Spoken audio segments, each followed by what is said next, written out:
The shoes weren't hers, and that was the detail Cora Bellamy kept circling back to, as she stood at the end of a candlelit hall in a Brooklyn mansion she'd never wanted to enter. They were borrowed heels half a size too small, sent over that morning by men in dark suits who didn't introduce themselves, and they'd already cut her heels raw by the time she reached the altar. She was 26, but the last 2 years had aged her in a way mirrors didn't show. Her mother gone to cancer, her father half paralyzed by a stroke and buried under medical debt he'd borrowed from the wrong family to pay, the little watch repair shop in Bensonhurst barely breathing. She dropped out of nursing school to keep them both alive, and now she was here, signing herself away to settle a ledger she never wrote a single line of. At the other end of the hall stood Jonah Fontaine, and everyone in that city already knew his name the way you know a storm before it arrives. 37 years old, the head of an empire built on debt and silence, a man who'd inherited his throne at 29, the night his father was gunned down in a parking garage, and hadn't smiled in public since. He was tall, dark hair pushed back from a face carved by exhaustion as much as by good blood, dressed in black that fit him like it had been poured on, his hands perfectly still in front of him. People said he was cruel, and they weren't wrong. What nobody had warned Cora about was the way he was looking at her right now, careful and quiet, like she was something he was trying very hard not to frighten. She'd braced herself for a cage. She'd rehearsed not crying in the back of a black town car with tinted windows. She hadn't prepared for the possibility that the most dangerous man in New York had read a file about a girl who'd once argued with his accountant for 40 straight minutes and won, and had decided, for reasons he wouldn't say out loud, that he wanted her at the end of this aisle. The contract said 1 year. Nobody in that room believed for a second it would be that simple, least of all the woman in the borrowed shoes whose hands were shaking and whose chin, somehow, refused to drop. If a story about a frightened woman and the cold man who surprised her is the kind of thing that pulls you in, do me a quick favor and hit that like button, share this with someone who loves a good slow burn, and to subscribe to the channel so you never miss what comes next. Now let's go back to that hall, those borrowed shoes, and the wedding night that changed everything.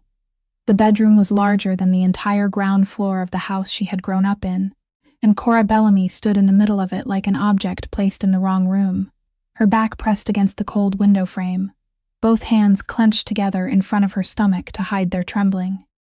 She counted silently in her head, 1, 2, 3, the childish little game she used to play when she was young, whenever her mother was taken into the emergency room and she had to sit waiting in the hallway, counting so she wouldn't think, counting so her chin wouldn't collapse. The door opened without a sound, and Jonah Fontaine stepped in, still wearing the black suit from the wedding.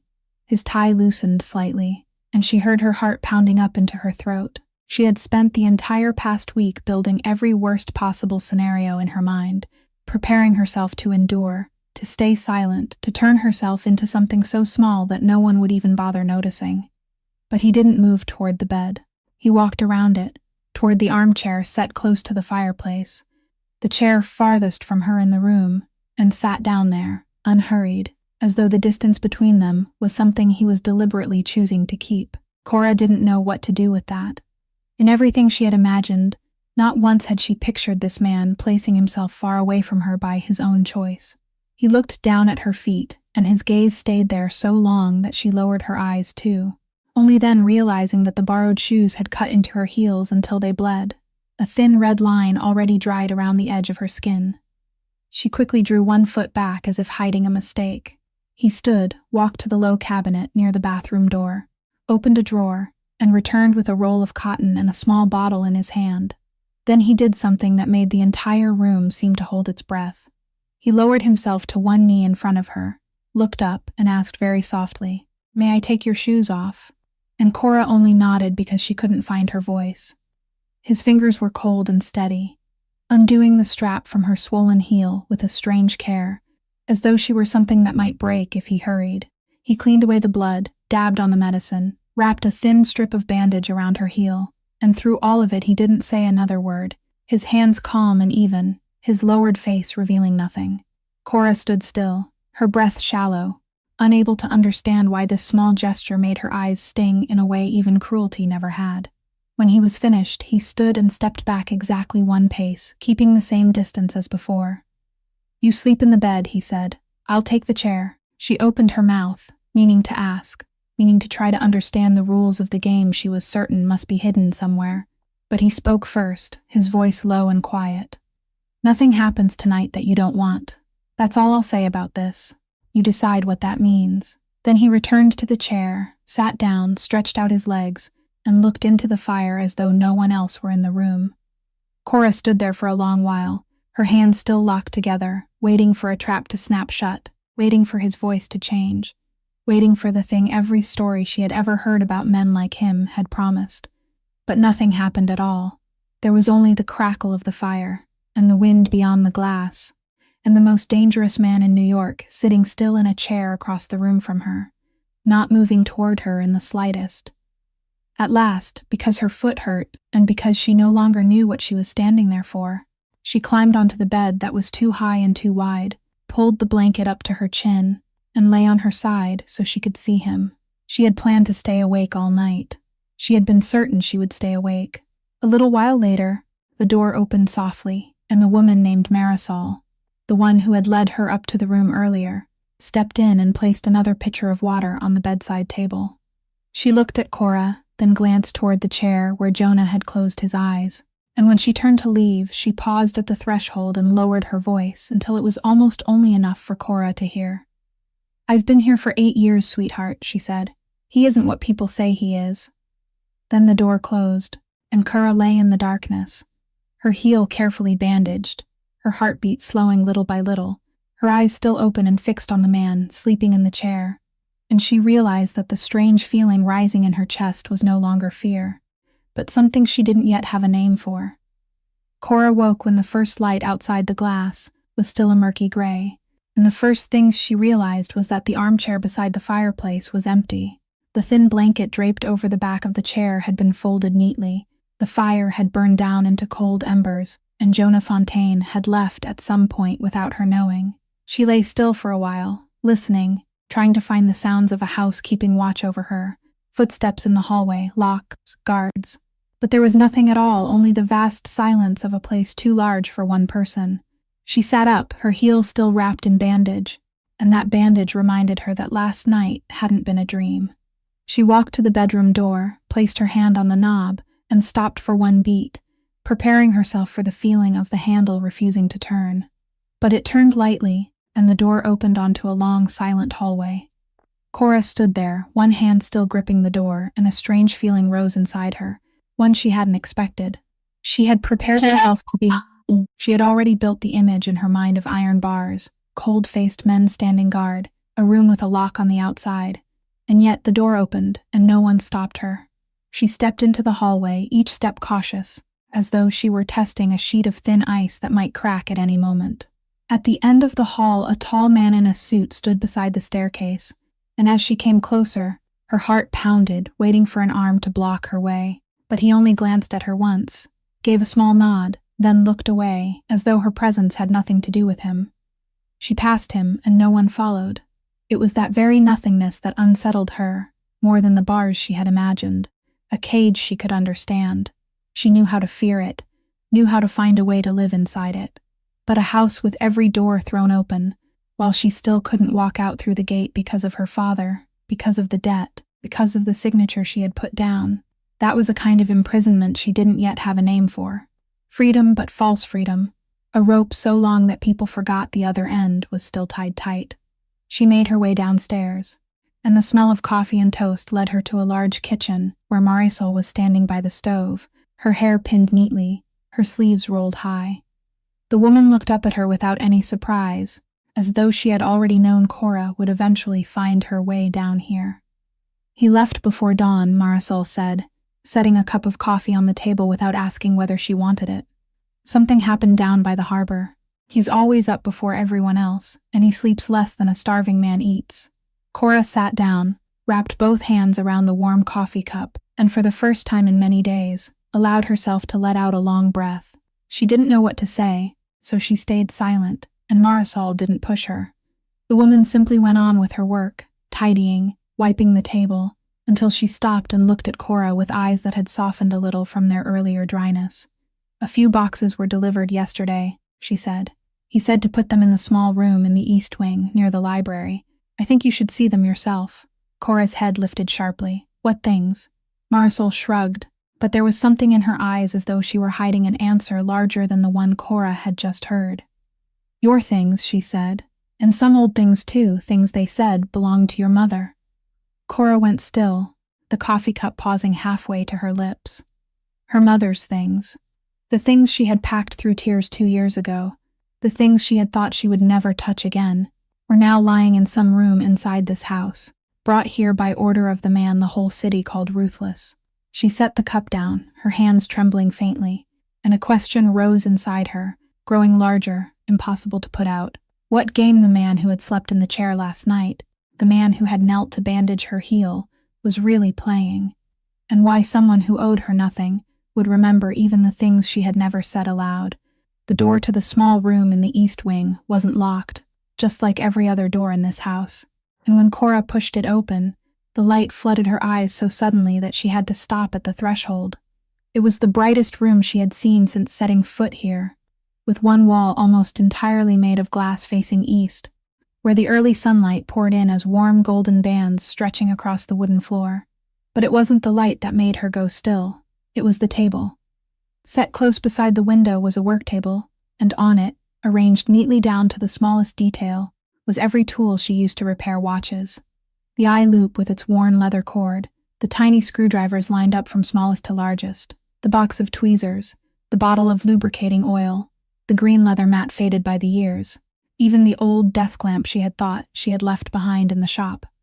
Everything was there, not a single piece missing, and it had been placed the way a craftsperson would place it, not the careless way someone cleaning up would arrange things. Cora walked forward, one slow step at a time, as though the room might vanish if she moved too quickly. She reached out and touched the loop, then the screwdrivers, and her throat tightened. For more than 10 years, she had sat beside these things in the cramped little shop in Bensonhurst, learning from her father how to take a movement apart and put it back together again, learning how to listen to the ticking so she could tell whether a watch was healthy or sick. This was the only thing in the world that belonged to her in a way no one could fight her for, and now it was here, in the house of a stranger, brought back without anyone asking her a single question. Beside the tools was a small cardboard box, its lid already opened, and inside were the old things Marisol had mentioned, her mother's things: a faded scarf, a leather-bound notebook, a few photographs set in small wooden frames, and at the bottom of the box, wrapped in a piece of felt, was her mother's pocket watch. Cora lifted it, and her hand trembled faintly. It was a tarnished brass watch, its glass face cracked through with one thin line, the engraving on the outer case worn almost smooth, an object worth little except for the value her heart had given it. It had been broken for a long time, had stopped running before her mother even fell ill, and though Cora had tried so many times, had taken it apart and put it back together more times than she could count, it still lay silent, its hands frozen at 12 and 3, as though the time inside it had stopped at some unknown moment no one could name. Her mother had once told her it had belonged to her grandfather. Then, another time said someone had left it with her father for safekeeping long ago. Scattered stories that Cora, as a child, had never bothered to hold on to. She pressed the watch into her palm, feeling its familiar weight, then placed it back on the table beside her tools, where she knew that one day she would open it again and try once more, as she always had. She stood in the middle of that sun-filled room for a long while, surrounded by everything that remained of her old life, and tried to understand what all of this meant. A man had married her to erase a debt, a man who didn't need to do anything more than keep her inside 4 walls for a year, and then send her back. That man had sent people all the way to her family's little shop, had packed every screwdriver, every photograph, every keepsake of a dead mother, and brought it all here, placing it in a room with the most beautiful light in the house, and he hadn't said a word to her about it. When Cora left the room to find him, to ask him what any of this meant, the guard at the staircase told her the boss still hadn't returned and wouldn't be back until evening. So she went back, sat down in the chair beside the work table, placed her hands on her tools, and for the first time inside this strange house, she felt a little less out of place. though she still couldn't understand why. Cora sat at the work table for most of the morning, taking apart and reassembling an old wristwatch she had found in a drawer. Not because it needed repair, but because her hands needed something to do. When she heard unhurried footsteps in the hallway and then a young voice at the threshold, "So you found the room?" She looked up and saw a young man leaning one shoulder against the doorframe, arms folded across his chest, watching her with open curiosity and not the slightest trace of hostility. He was much younger than Jonah, perhaps only in his early 20s, with a softer, more open face, wearing an expensive suit in the careless way of someone who had never had to worry about anything. "I'm Theodore," he said, then grimaced as if the name itself annoyed him. "But don't call me that. It sounds like an old man's name. Everyone calls me Teddy. Jonah's brother, technically his half-brother, and the different mother part is what makes me much funnier than he is." He stepped inside, dropped into the chair across from her, with the lazy posture of someone who had never once had to sit properly, and looked around the sun-filled room, at the tools on the table, then back at her. "He didn't tell you about me, did he?" Cora shook her head. "He doesn't tell me about anything." Teddy laughed, a short, genuine sound. "That sounds exactly like him. My brother believes information given too quickly is information that isn't properly valued. He turns everything into a test without even trying to. It's his worst flaw, or one of them." He tapped his fingers against the arm of the chair, glanced toward the door, then looked back at her with a mischievous expression. "Do you know he told people to watch whether you came into this room?" Cora froze, the tweezers in her hand stopping halfway through the motion. "What?" "This room," Teddy said, lifting his chin toward the tools. "He had all your things brought here, arranged everything in place, then told them that if you stepped inside, they should let him know." He shrugged as though it were the most obvious thing in the world. "He wanted to know whether you would find your way to it. I think he's been restless all morning waiting for word." Cora set the tweezers down, a strange feeling rising in her chest, half discomfort at being watched, half confusion because the reason for that watching was so gentle she didn't know where to place it. "Why does he care about that?" she asked. Teddy looked at her for a long while, and for the first time, the teasing expression on his face settled into something more serious. "Because he doesn't know how to ask whether you're all right," he said. "He doesn't know how to do gentle things. He never learned. So he does it his way. He brings your old life back and puts it in a beautiful room, then waits to see whether you want to touch it. That's how he asks whether you're all right without having to open his mouth." He paused, then went on, his voice quieter. "He didn't sleep last night. I know because I got up at midnight. After you fell asleep, he came out and sat in the hallway right outside your door for the rest of the night. He didn't want to disturb you, so he just kept watch there until dawn." Cora felt her throat tighten. She had thought Jonah had slept in the chair inside the room all night, but now she understood that perhaps he had gone outside after she fell asleep and sat guard before her door like a silent sentinel. "Why?" she asked again, the word almost only a breath. "That's what he does when he doesn't know what else to do," Teddy replied. "He keeps watch. When he doesn't know how to comfort someone, he protects them. It's the only language he knows." He stood, stretched, and walked to the door, then turned back to look at her one last time with a half-smile returning to his mouth. "He isn't a warm man," Teddy said. "He doesn't do gentle things easily because no one ever taught him how. But in his whole life, he hasn't once done anything that wasn't meant to protect someone he considered his responsibility. And now he considers you his responsibility. Give him time to learn how to talk to you. He's trying." Then he was gone, leaving Cora sitting alone in the sun-filled room, her mother's tools in front of her, and the fragile, strange, completely unexpected feeling of something that had only just begun. Jonah returned after night had fully fallen, and Marisol told Cora that dinner would be served in the small dining room beside the library, instead of the great hall. A detail Cora didn't fully understand until she stepped inside and saw only two place settings arranged at one corner of the table, close together, beneath the warm light. Jonah was already seated there, wearing that familiar stillness, and when she entered he stood, a small gesture that made her pause because she hadn't expected it. They sat across from each other, and for a long while, neither of them said anything. Marisol brought in the food, stew and bread still warm, and Cora realized he barely touched his own plate. only drinking something dark from his glass, and occasionally watching her eat from the corner of his eye. She had eaten halfway through her meal when she set down her fork, unable to bear the silence any longer, and asked directly the thing that had weighed on her all day. "Why me?" He looked up at her. "What are you asking?"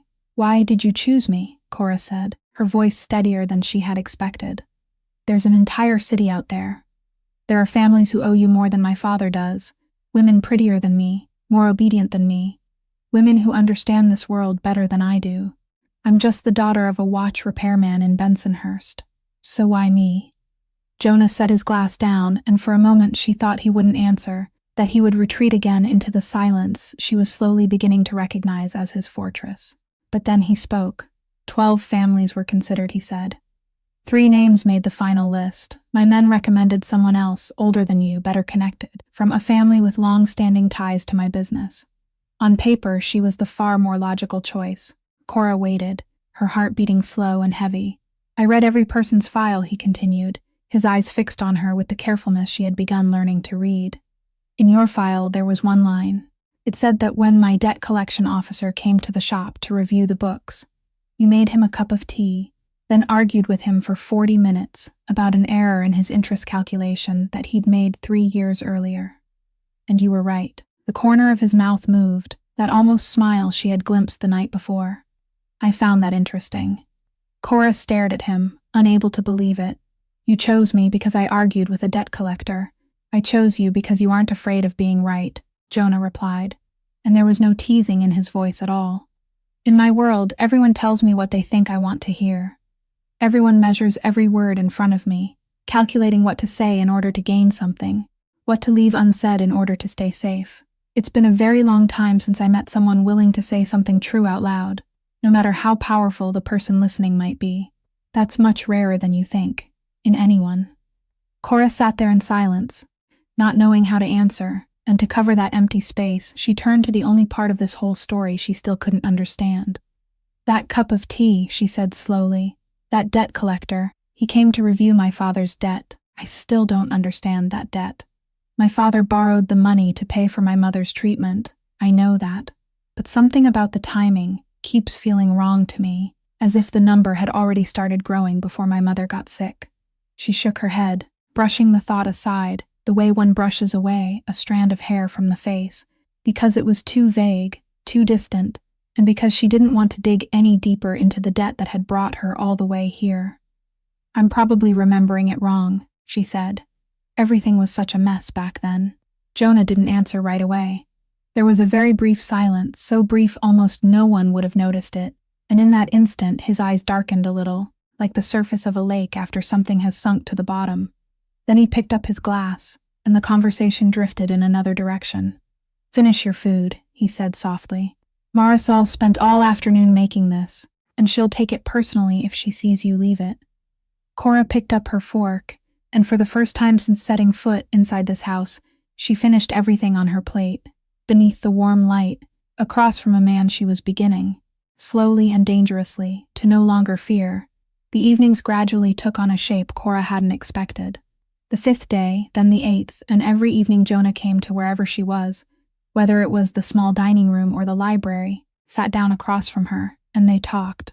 They weren't easy conversations, not at once, but little by little, like water dripping until it wore down stone.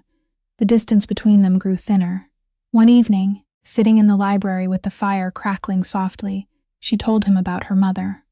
About her mother's hands, always rough and carrying the scent of flour mingled with machine oil, because she helped in the shop and took in sewing work on the side. About the smell of watch lubricating oil that Cora had known since before she could walk, that faintly sweet metallic smell that to anyone else was only the smell of chemicals, but to her was the smell of childhood, of afternoons sitting beside her father, learning how to lift a gear as small as the head of a needle.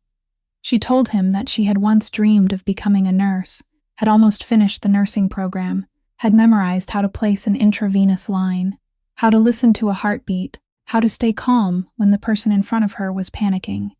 Then her mother fell ill. Then her father had a stroke, and she had folded that dream away, tucked it into a drawer along with so many other things, so she could come home and carry the shop and the 2 people she loved.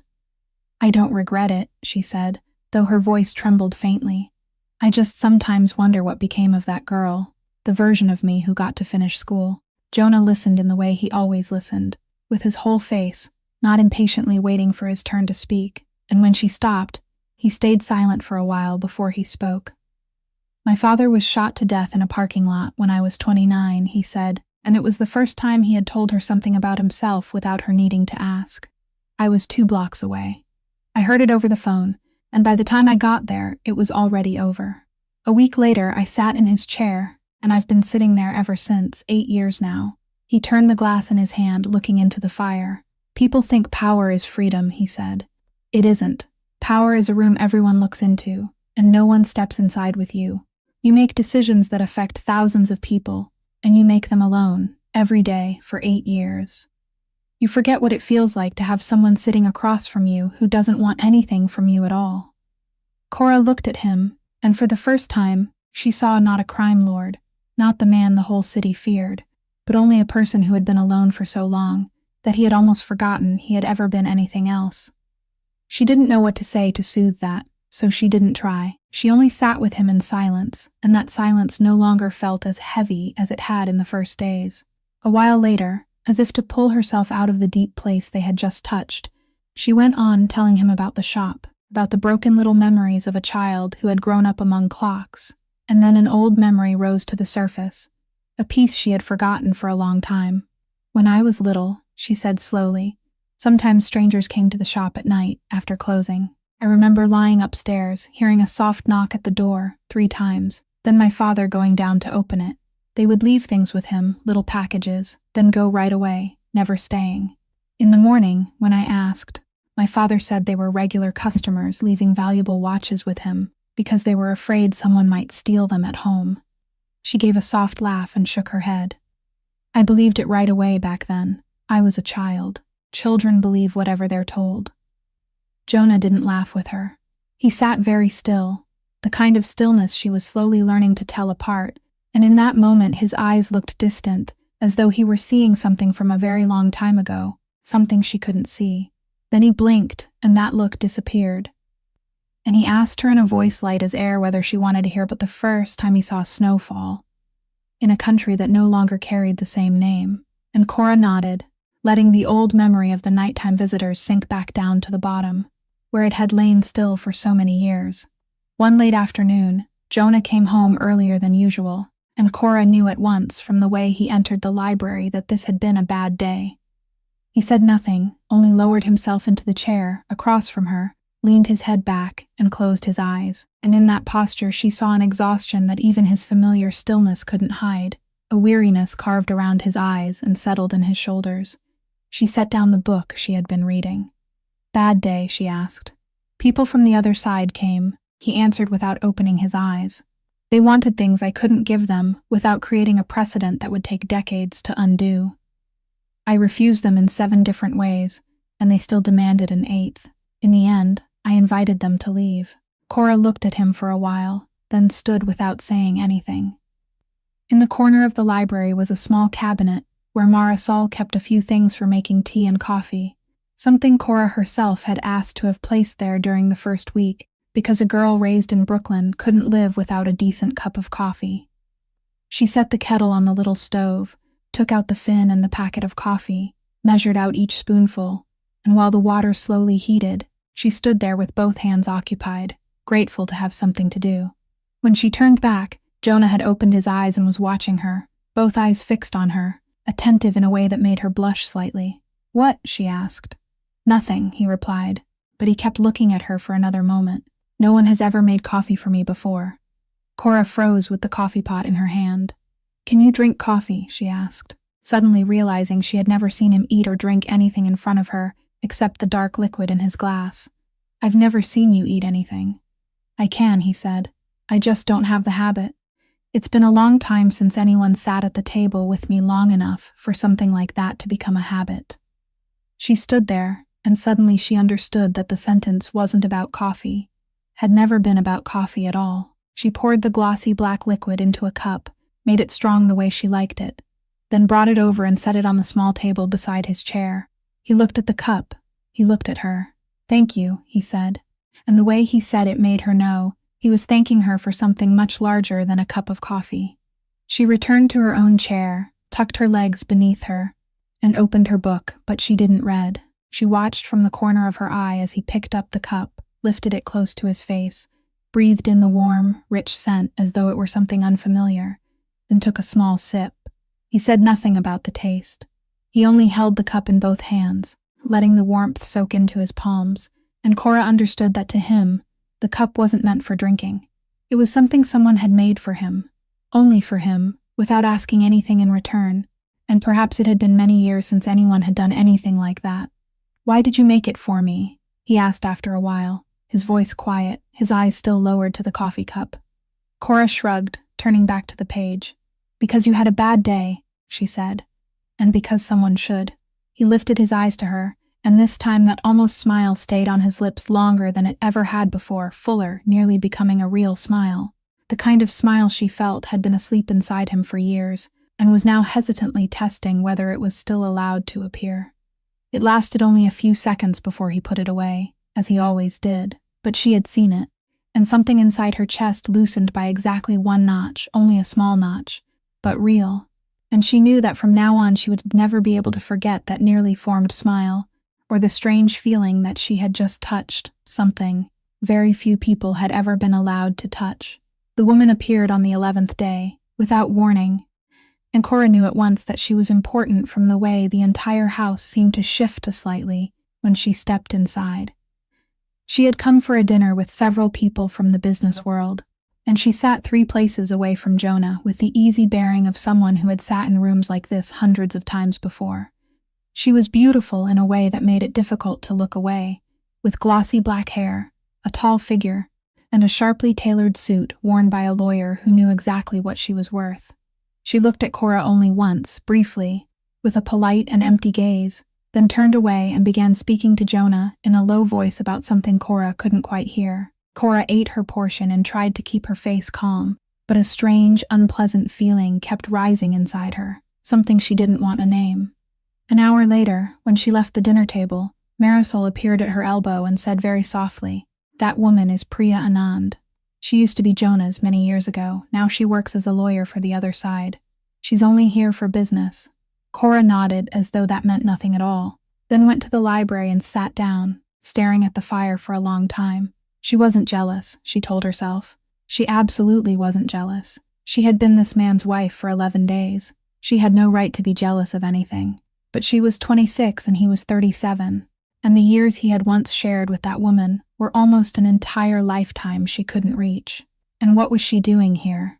Sitting in his library, looking at his fire, carrying feelings inside her that she had no frame to put around. When Jonah found her later, she was still holding a book upside down without even realizing it.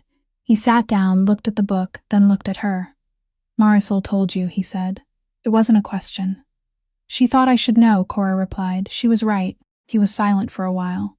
"Priya and I ended 2 years ago. She's here because she sits on the council for the other side, and the dispute I'm handling falls within her area. It's business." "You don't owe me an explanation," Cora said, though inside she knew how badly she wanted to hear it. "I know I don't owe one," he replied, his eyes steady and direct on hers. "I'm choosing to give one." She set the book down, this time right side up. "Did you love her?" she asked, because she was not someone who knew how to speak in circles, and she wasn't about to start learning now. Something passed over his face, quick and complicated. "I cared about her once," he said. "That was real. But love, I'm not certain I understood what that word meant before it was over. I think for a very long time, I mistook stability for love. I had someone beside me, a pleasant order to things, and I called it love because I didn't know what else it could be." He stopped. "It wasn't until I lost it that I realized what I missed wasn't the person, but the quietness of having someone there." Cora looked at him for a long time. "That sounds lonely," she said softly. "It was," he replied. She believed him, and strangely, that eased the unpleasant feeling still lingering inside her. "You sleep here tonight," he said when he stood, and just like that, the night moved on. The next morning, when Cora stepped into the hallway, she found Priya Anand preparing to leave, her suitcase by her feet as she waited for the car. The woman looked at her, and this time her gaze wasn't empty anymore. She looked at Cora for a long while, from head to toe, not with the hostility of a rival, but with something Cora couldn't read, an assessment, almost a warning left unspoken. "You're young," Priya finally said, her voice quiet and flat, "and you don't belong to this world." She paused as though she meant to say something more, her lips parting before closing again, and the thing she didn't say hung suspended between them. "Be careful what you believe is true here," she said at last, then turned away as the car pulled up, leaving Cora standing alone in the hallway, with a new uneasiness she didn't yet understand. Priya's warning lingered in Cora's mind for several days afterward, a thin thread of unease she couldn't pull loose, and perhaps that was why she couldn't sleep that night. It was well past midnight, and she lay in bed listening to the wind beyond the glass, then to the sound of engines rising from the courtyard below, many cars arriving at the same time, an unusual sound at that hour. She should have stayed still. Later, when she thought back on it, she knew she should have stayed in bed, closed her eyes, and let his world keep turning beyond her sight, as it always did. But she was thirsty, and the pitcher on the table was empty, so she put on her robe and stepped into the hallway, intending to go down to the kitchen for water. The house was dark and silent, with only a few wall lamps still burning, and she descended the stairs on bare feet without a sound. When she neared the bottom step, she heard voices, low and urgent, drifting from Jonah's study at the end of the hallway, the door left slightly open, letting out a strip of yellow light. She hadn't meant to eavesdrop. She had only meant to pass by. But that partly open door revealed a small slice of the room, and Cora looked in, and what she saw made her freeze in the dark corridor. There were several men inside, faces she had never seen before, and the air in the room was stretched tight as a wire about to snap. A man sat slumped in a chair, his head bowed low, while the others stood around him with the posture of men who had just finished doing something heavy. Cora didn't see clearly what had happened, and later she would be grateful for that. Grateful that the door had been open only by a narrow crack, grateful that the darkness had hidden part of it. But she saw enough. She saw enough to understand that something brutal had just taken place in that room. Something that belonged to the world. The whole city still whispered about when it spoke of him. The world she had almost forgotten was real, during evenings of reading books and cups of coffee. And then she saw Jonah.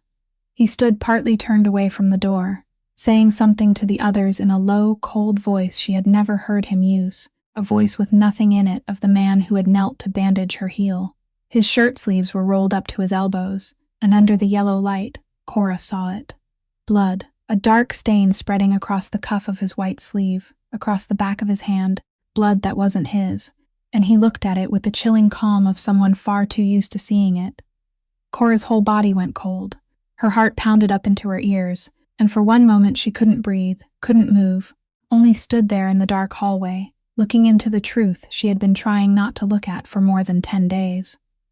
The man who had joked with her over a cup of coffee, the man who had brought her entire old life back and placed it in a sun-filled room, the man who had sat guard outside her door through a long night. That man was also the man standing in that room with blood on his hands and a voice that could freeze the very air. Both of those men were one person. She had known that. She had always known. But knowing something with the mind and seeing it with the eyes were two completely different things, and now she was seeing it. One of the men in the room looked up, as though he had sensed something, and Cora didn't wait another second. She stepped back, once, then turned, and she ran. She ran back up the stairs. Her bare feet struck the cold stone steps and her robe flew behind her. She wasn't thinking about whether she was making noise. She thought of nothing, except putting as much distance as possible between herself and that room.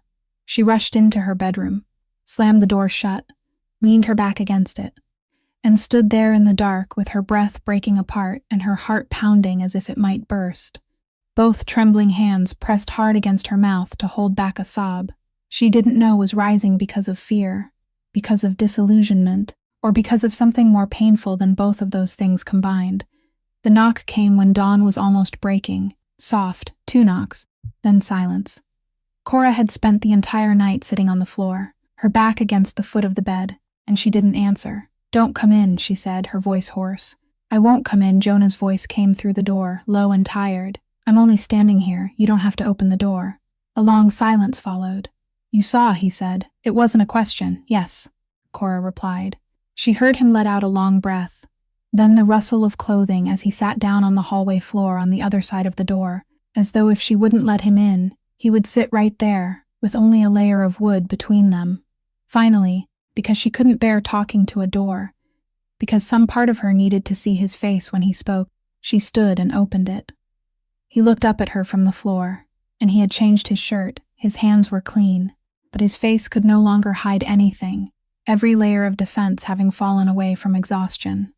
"I won't tell you that what you saw wasn't what it looked like," he said. "I won't make up a story to make you feel better. You deserve to hear the truth, even if that truth makes you afraid of me."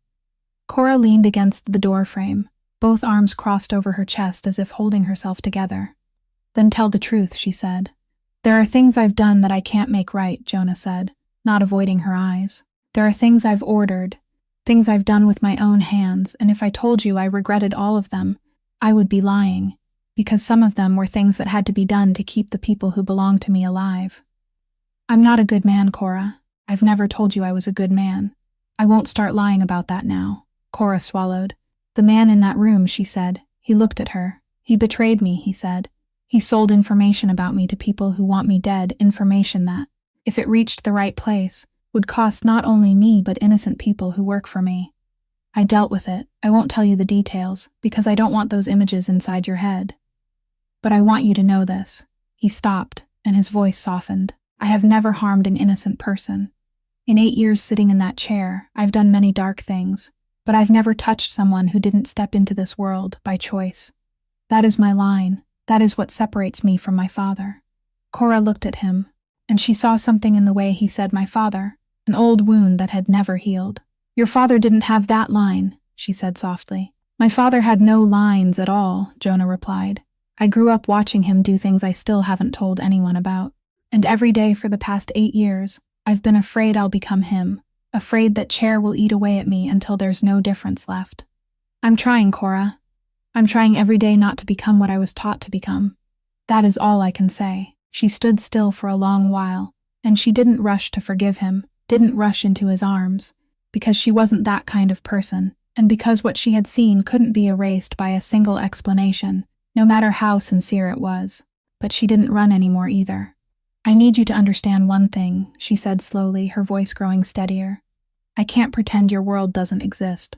I won't lie to myself like that. But I also don't believe a person is defined completely by the worst thing they've ever done. I think people are more complicated than that. I think you are more complicated than that." She looked straight into his eyes. "But that doesn't mean you're exempt from responsibility. Both things can be true. You may not be the monster people say you are, and still have to carry what you've done. I need you to know that this is how I see you. Both parts. I won't close my eyes to either one." Jonah looked at her from the floor, and in his eyes was something she had never seen before. Relief mixed with pain, as though it had been a very long time since anyone had looked at him clearly enough to see both parts at once, and been brave enough to say it aloud. "I know," he said softly, "and I'll never ask you to close your eyes." The days after that night passed in a gentle caution between them, neither of them rushing, neither pretending that everything had returned to what it had been, but neither of them retreating either. And then one afternoon, while Jonah was still in a meeting downstairs, Cora carried a book she had borrowed down to return it to his study, the room she had avoided since that night, but which was now empty and filled with sunlight. Nothing like the darkness it held in her memory. She meant only to set the book down and leave at once. But on his desk, piled high with his papers, among maps and letters and contracts, there was a thick file lying open, not turned face down, not hidden, simply resting there among everything else. And she saw her name at the top of the page.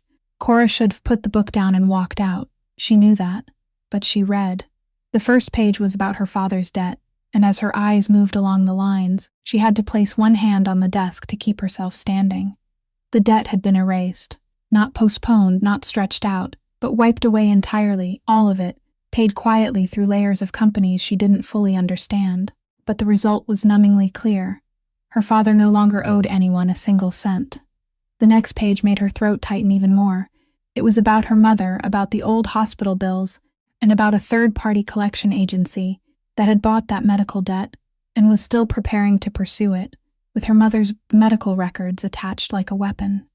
Jonah had stopped them. He had bought back that debt before he ever married her, had sealed her mother's medical records, so no one could ever again use the pain of a dead woman to threaten her daughter. Cora had never told him about that third-party collector. She had never told anyone. She turned to another page, and this was a list, written in Jonah's own handwriting, that precise, slightly angular script she had glimpsed before on other scraps of paper.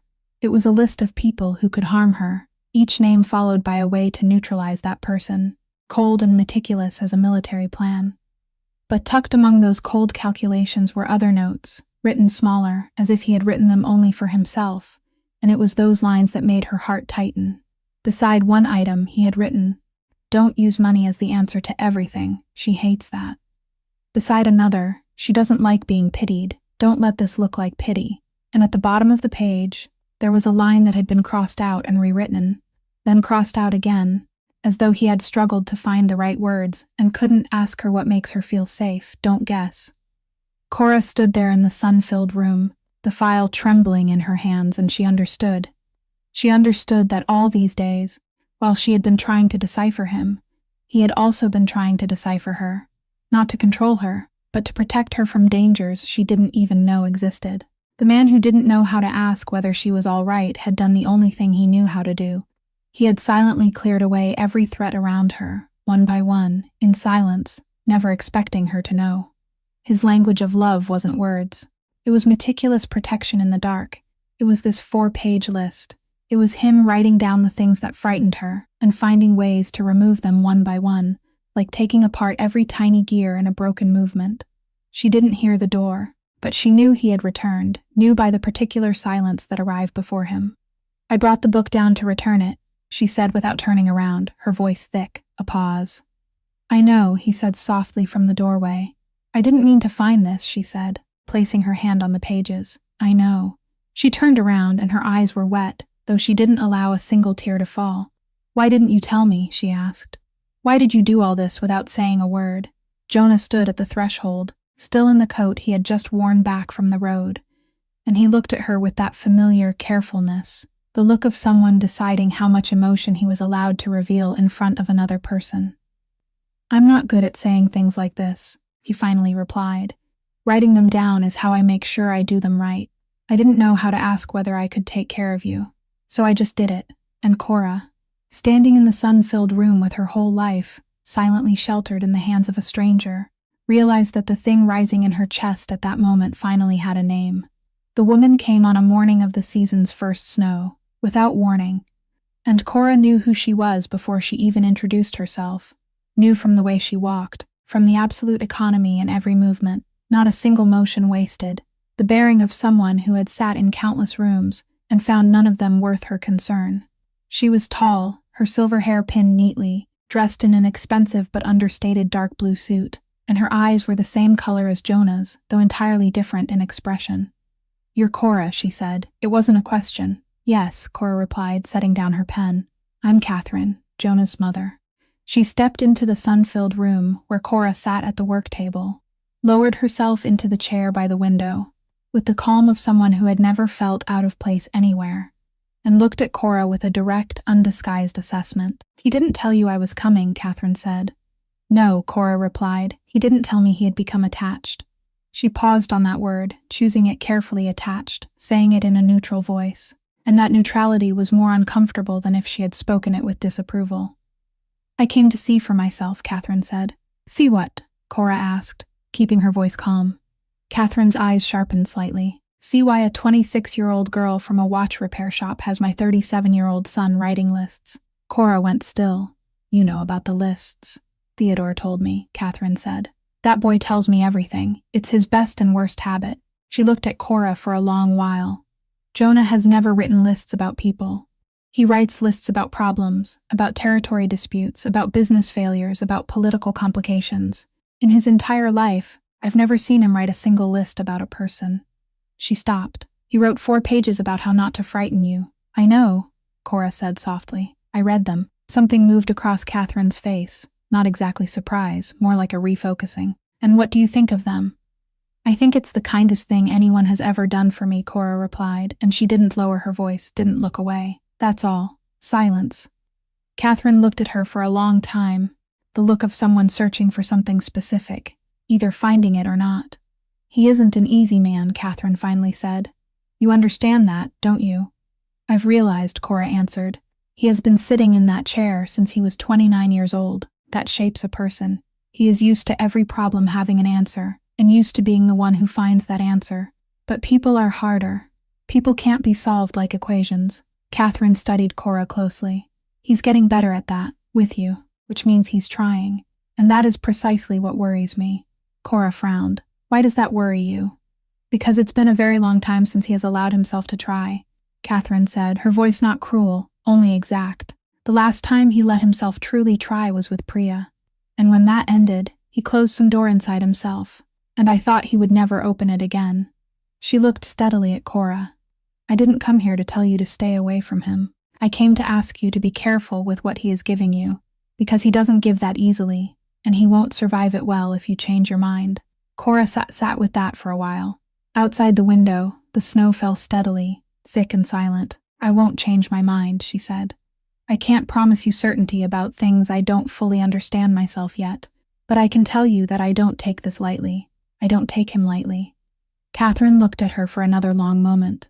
Then she nodded, exactly once, the same kind of nod Cora had seen in Jonah whenever he had just reached a decision.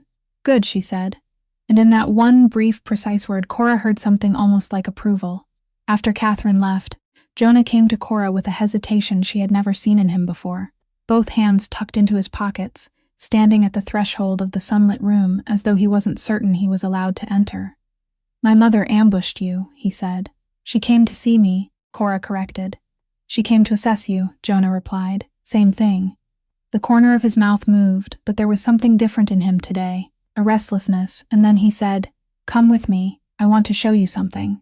He led her down a hallway she had never taken before, to a narrow spiral staircase that climbed higher than she expected, and at the very top was a small room that made Cora place one hand against the wall to steady herself the moment she stepped inside. It was an attic room, with windows opening on all four sides, and beyond them stretched a whole white sea of snow, reaching all the way to the foot of the distant hills. But it wasn't the view outside that left her silent. It was what was inside. There was a worktable set close to the window that faced south, where the sunlight was strongest, and on it lay a brand new set of tools, more complete than her old one had ever been, the finest tools she had only ever dared to dream of owning. There was a soft chair, a desk lamp with a gentle glow, a small shelf for arranging watches, and beside the window, resting on a piece of felt, was her mother's old pocket watch, somehow already brought up here. What have you done? Cora asked, her voice quiet. This was my mother's room, years ago, Jonah said, standing behind her. She came here the same way you did, from outside this world, and during those first months, this was the only place she would come. She said it was the only place where she still felt like herself. I've kept it empty for years. I thought, he stopped, searching for the words in that careful way of his. I thought you should have a place of your own, a place that isn't mine, and isn't this house's, a place where you can breathe. Cora turned to look at him, and her eyes blurred. Of all the things he had done, the debts quietly erased, the dangers cleared away in the dark, nothing touched her as deeply as this, a room filled with sunlight where she was allowed to be herself, given to her not as a gift meant to buy her, but as an acknowledgement that she was a person who needed somewhere to belong. I don't know what to say, she whispered. You don't have to say anything, he replied. They stood there, closer than usual, closer than the distance he had always kept between them, and Cora looked up at his face, at that stillness she no longer found cold but had begun to find solid, like something built to last, and she realized she didn't want that distance anymore. She didn't know exactly when it had happened, somewhere between the story about the teacup and the 4-page list and his hands bandaging her heel on that first night, and the almost smile he always tried to put away. Somewhere in those days, fear had turned into something else, something with an entirely different texture. You always let me decide the distance, she said softly, lifting her eyes to his. Yes, he answered, his voice lower. Then let me decide this time, she said. And she was the one who closed that distance, the one who set a hand against his chest and rose onto her toes, the one who defined the shape of this kiss, without hesitation, without searching for permission, only honest. For one moment he stood completely still, as though he couldn't believe it, And then his arms came around her and he kissed her back. And beneath all his familiar restraint, she felt the weight of it. The weight of a man who had been lonely in ways she was only beginning to understand. And that man, here in this sun-filled room, was no longer lonely. When they drew apart, he rested his forehead against hers, his eyes closed, and she felt that his breathing was no longer as even as it always was. "Are you sure?" he asked quietly, still leaving the choice to her, right up to the final second. "I'm sure," Cora answered, and outside the window, the snow kept falling, white against the darkened sky, silently covering an entire world that for the first time had begun to feel like home to her. The days that followed were the quietest days Cora had known since setting foot in this house, a rare stretch of stillness she would later remember with a tender ache, because she had no idea it would be so brief. Jonah seemed lighter, as though he had just set down a burden he had carried for far too long. He smiled more, not the full smile she still rarely got to see, but that almost smile now appeared so often that she began to think of it as hers. And then something new happened. One evening, he brought a stack of business papers down to the library, sat across from her, and instead of working in silence as he always had, he slid one sheet toward her and asked what she thought of it. Cora froze, thinking she must have heard him wrong. "You're asking for my opinion." "I'm asking for your opinion," Jonah replied. "You see people in numbers more clearly than I thought. What do you think the board on the other side really wants?" And she told him what she thought, plainly, sometimes wrong, sometimes right, and he listened with his whole face the way he always listened, not pretending, but truly weighing her words. It was a form of intimacy greater, even than the kiss in the attic, this act of letting her step into a part of his life he had never allowed anyone to enter. One afternoon, as they passed through the main hallway, where servants and several of his men were moving back and forth, he took her hand and laced his fingers through hers, as naturally as breathing.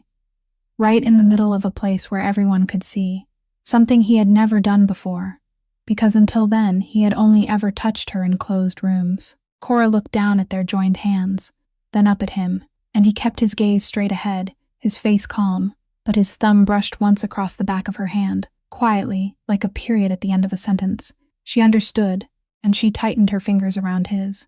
It was on one such peaceful evening, while Cora was helping him review a stack of ledgers brought in by his right-hand man, a man named Ray Doyle, that her mind, so used to numbers, caught on something. She stopped, turned back to the previous page, then turned forward again, comparing the two columns of figures, and a crease appeared between her brows. "Something doesn't match," she said softly, almost only to herself. Jonah looked up. "What?" "These numbers," Cora said, tapping her finger on the page. "The transfer here doesn't line up with the receipt on the next page. It's off by just a little, only a small amount, but it's off every month, in the same direction, as though someone is drawing out a little at a time, and covering it with numbers that look reasonable." She shook her head, then gave a small laugh and brushed it away. "I'm probably seeing it wrong. I'm not used to this kind of accounting." But Jonah didn't laugh with her. He took the page, looked at the numbers she had just pointed out, and something very slight changed in his face, a stillness deeper than his usual stillness, the kind of stillness that belonged to a man who had just heard a wrong note in a piece of music he should have known by heart. He said nothing, only folded the sheet and set it aside, but Cora saw that he had remembered it, stored it somewhere inside his mind. That night, after she had returned to her room and was getting ready for bed, her phone lit up, the phone Jonah had given her during the first week, with a number she didn't recognize. Cora picked it up and read the message, and her whole body went cold. "Don't trust everyone closest to him," the message said. "Someone in the house isn't what they pretend to be. Be careful for your own sake." There was no signature, but something in the wording, in that cold directness, made Cora think at once of the woman who had stood in the hallway and told her to be careful about what she believed was true. She sat down on the edge of the bed, the phone in her hand, her heart beating slow and heavy, and she thought of the mismatched numbers in the ledger, of the way Jonah's face had changed, and a vague unease began to tighten around her, not fear of him this time, but fear for him. Cora showed the message to Jonah the very next morning, and he stared at it for a long time, his face unchanged, though she could see something moving behind those eyes, fast and cold. He had already had people tracing the mismatched numbers in the ledger all night. By noon, he had the answer, and the answer tilted his entire world off balance. It was Ray Doyle. His right-hand man, the man who had stood beside him for nearly 10 years, the man he had once trusted more than his own brother. Those mismatched numbers were money flowing out, a little at a time, for months, flowing straight into the pocket of his greatest enemy, Victor Vassal. The name was spoken in Jonah's study like a stone thrown into a still pond. Vassal, the head of the rival family, the man who had spent years hungering to swallow the Fontaine territory whole, and Ray had been working for him. But that wasn't the worst of it. The worst came when Priya Anand appeared at the gate that afternoon, alone, without warning, without a suitcase, without the cold lawyer's composure she had worn the last time. She came with the face of a woman who had just decided to do something that could get her killed.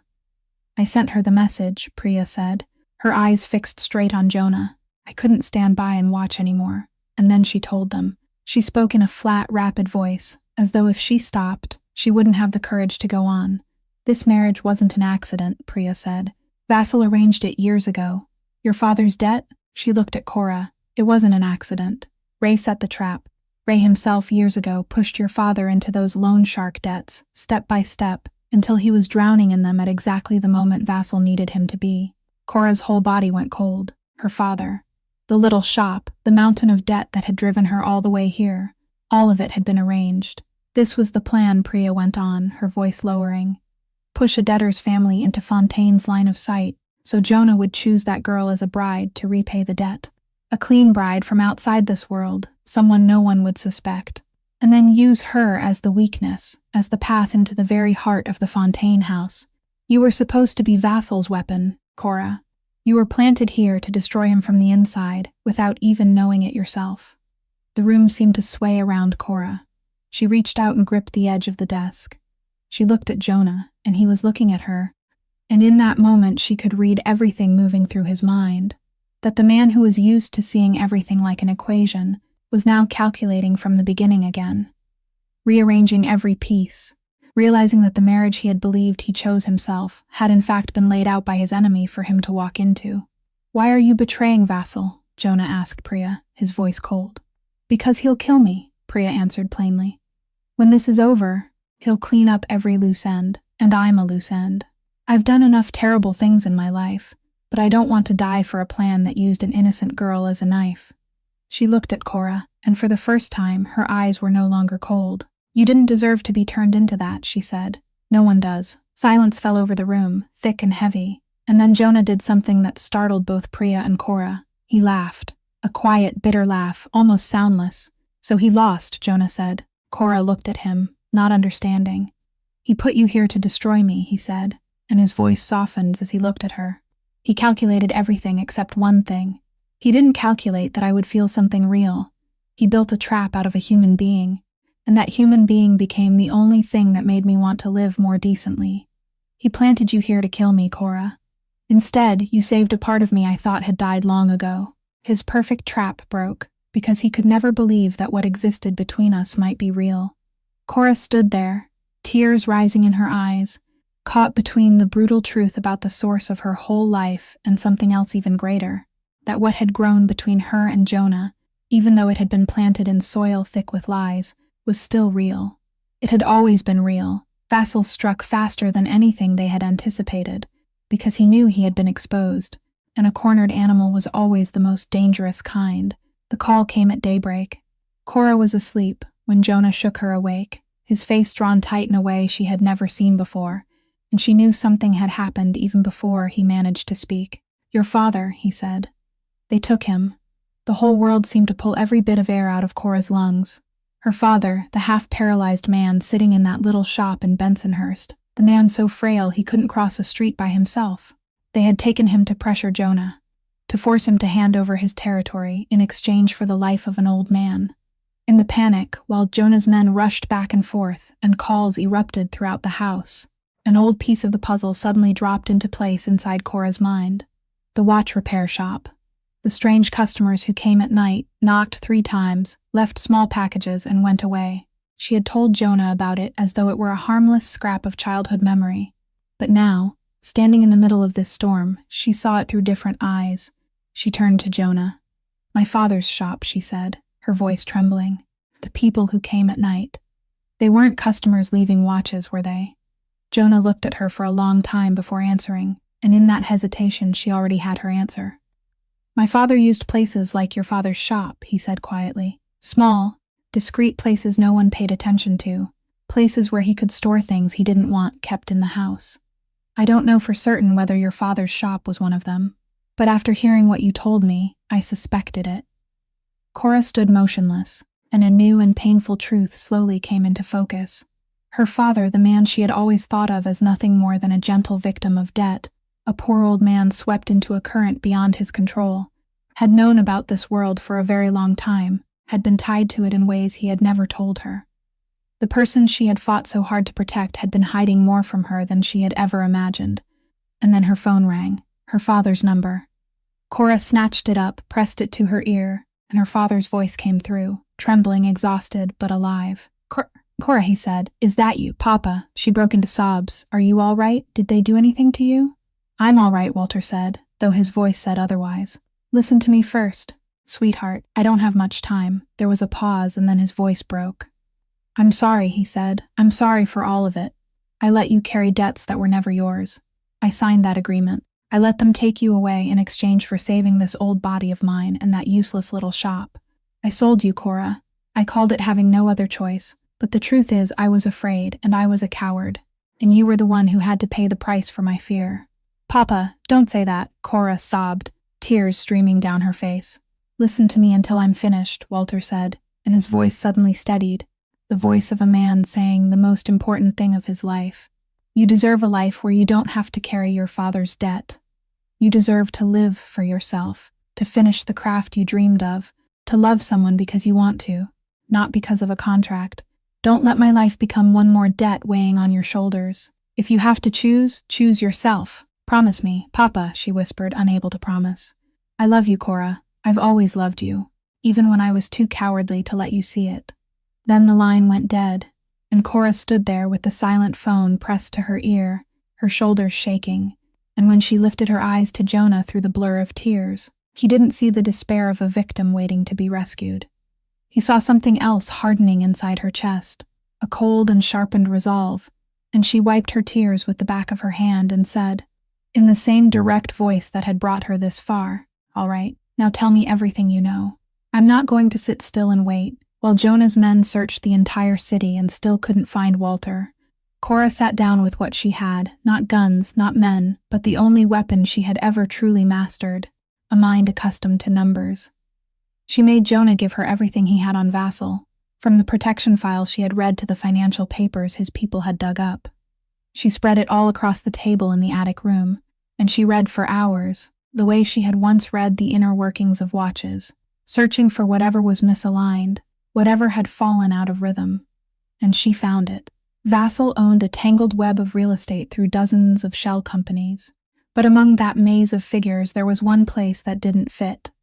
A warehouse on the north side of the city that the books listed as vacant. Yet it was still steadily consuming electricity and water every month. A small number everyone else had overlooked except someone used to reading tiny discrepancies. An empty place doesn't use electricity, Cora said, tapping her finger on the page, and Jonah's face tightened when he understood. Unless it isn't empty, unless someone is being held there and needs to be fed, needs light, needs guards. That's where they're hiding my father. Jonah looked at her, and in his eyes there was something almost like astonishment, the look of a man who had just watched the woman he loved do what an entire army of his men had failed to do. I'll go, he said, and began giving orders. But it would take hours to prepare, to make certain, to avoid putting Walter's life in even greater danger, and during those hours of waiting, stretched tight as a wire, Cora sat alone in the attic room, her hands trembling beyond her control. She needed something to do, something for her hands, the way she always had whenever the world felt too large for her strength. Her eyes fell on her mother's pocket watch, lying on the piece of felt beside the window, the watch that had been dead for years and that she had never once managed to repair. She drew it closer, put on her magnifying loupe, and began doing what she had done 100 times before, removing the back cover, taking out the movement, each tiny gear one by one, letting that familiar rhythm soothe the panic inside her into silence. But this time, when she lifted the movement from the case, She noticed something she had never seen in all those years. The back of the watch case was thicker than it should have been. There was a false bottom, a tiny hidden compartment between the outer casing and the movement, made with such precision that only a true watchmaker who dismantled it all the way down could have discovered it. Cora's heart began to pound. She took a small pair of tweezers, carefully pried up the false bottom, and inside, wrapped in a piece of cloudy film paper, was a tiny roll of film, an old strip of microfilm, the kind people used to shrink whole files of documents onto a piece of film the size of a fingernail. She sat frozen, the roll of film resting in her palm. "This watch belonged to your grandfather," her mother had once said, and then another time she had said someone had left it with her father for safekeeping long ago. Now Cora understood. It had never belonged to her family. It was one of the packages brought to the shop at night, with 3 knocks on the door, left behind and carried away from. Jonah's father had hidden this at her father's shop years ago, in a small, discreet place no one would suspect, perfectly safe, and then he had been shot to death in a parking lot before he could tell anyone where it was. All these years, that clue had lain silently inside a broken watch on her work table, following her from the little shop all the way to this house, and no one, not even Vassal with all his schemes, had known it existed. Cora sprang to her feet, the roll of film clenched tightly in her hand, and ran to find Jonah because she knew, somehow she knew with absolute certainty, that what she had just found in her hand could change everything. Jonah's men were able to read the microfilm within an hour, and what they found left the entire room holding its breath. It was the file Jonah's father had spent years collecting on Victor Vassal. Every filthy deal, every illegal stream of money, every name and date, enough to put Vassal behind federal bars for the rest of his life without needing a single bullet. Jonah's father had hidden it away as insurance, a knife held to his enemy's throat, then taken the secret of where it was hidden with him into the grave, and now it was in his son's hands. But at the same time, Vassal called, and he gave his terms. He didn't know about the microfilm, but he knew about Walter, and he wanted a trade. The old man's life for Fontaine territory, an exchange at the very north side warehouse Cora had found, at midnight, and this was the cruel part. To save Walter, Jonah had to go there and face Vassal, but the only certain way to bring Vassal down without bloodshed was the microfilm, a thing that only had power if it was handed directly to the federal authorities, not carried into an exchange in the dark, where it could be stolen, destroyed, turned useless. He could take the evidence with him to bargain and risk losing it, or he could keep the evidence safe and walk into the trade empty-handed. He couldn't have both. "I'll go bring your father back," Jonah told Cora. His voice returned to that familiar coldness, the coldness of a man about to do something brutal. "I'll take my men, and I'll end this with Vassal. The way this world ends things." Cora caught his arm. She understood what he meant. She understood that in the world he had grown up in, a man like Vassal was dealt with only one way, and that if Jonah walked into that warehouse with that intention, he would walk out with blood on his hands again, and this time it might be blood that could never be washed clean. "No," she said. He looked at her. "I decide," she said, repeating the very words he had given her so many times, and this time she claimed that right back. "You go save my father. That's tonight's task, getting my father out of there alive. But you don't take the film, and you don't end this the way you're thinking, because if you do, you'll win tonight, but you'll become exactly the thing you've feared all your life. I didn't marry the monster people talk about. I won't let you turn into him just to save my father. Believe there's another way. Believe me." Jonah looked at her for a long time, and something inside him, something that had been drawn tight for 37 years, slowly eased. The rescue unfolded in darkness and chaos, and Cora would never know everything that happened inside that warehouse that night, only that Jonah's men got Walter out, trembling but alive, and that in the middle of that struggle, Ray Doyle himself finally showed his face, standing beside Vassal, the traitor at last forced to stand on the side he had chosen long ago. There was a fight. There were moments when Cora held her breath waiting for news, but when everything settled, there was no bloody ending of the kind this world had always known. Because Jonah chose another path, he let Vassal live, and the next morning he handed the microfilm, along with everything his father had collected, to the federal agents who had been quietly investigating Vassal for years.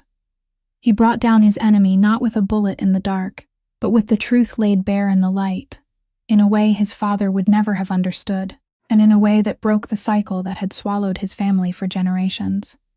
Vassal was arrested within 1 week, and for the first time in 8 years, Jonah Fontaine walked out of a war with clean hands, because the woman in borrowed shoes had shown him there was still another road, and had trusted him enough to make him choose it.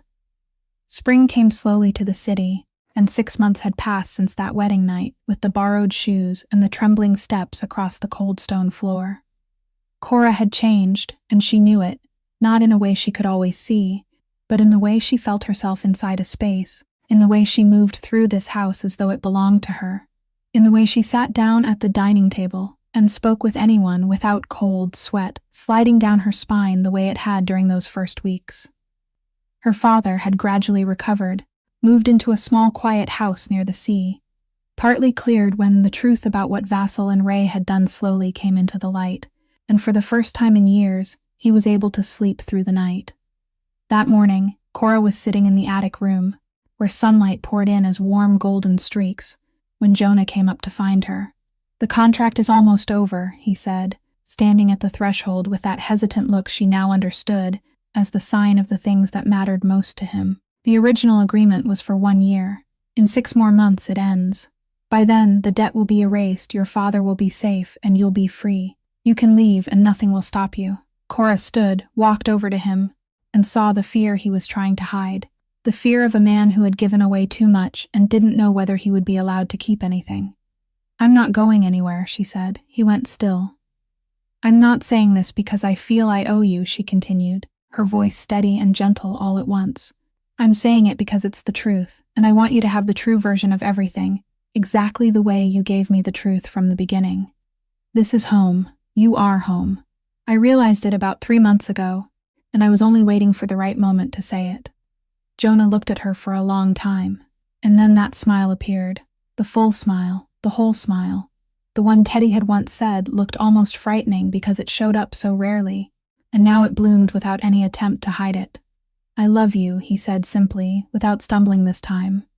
"I've loved you since the night I sat writing that list, the night I tried to think about the things that frightened you and realized I didn't want you to be afraid, not as a duty, but because it truly mattered to me. It only took me months to find the words to say it." She set her hand on his chest, where his heart was beating, and smiled through her tears. On the work table by the window, where her mother's pocket watch lay there, and this time it was running, its hands moving steadily, its soft ticking filling the room, alive again after so many years of silence. The thing that had seemed worthless having carried inside it the key that saved both families, and saved the part of Jonah's humanity he had thought was long gone.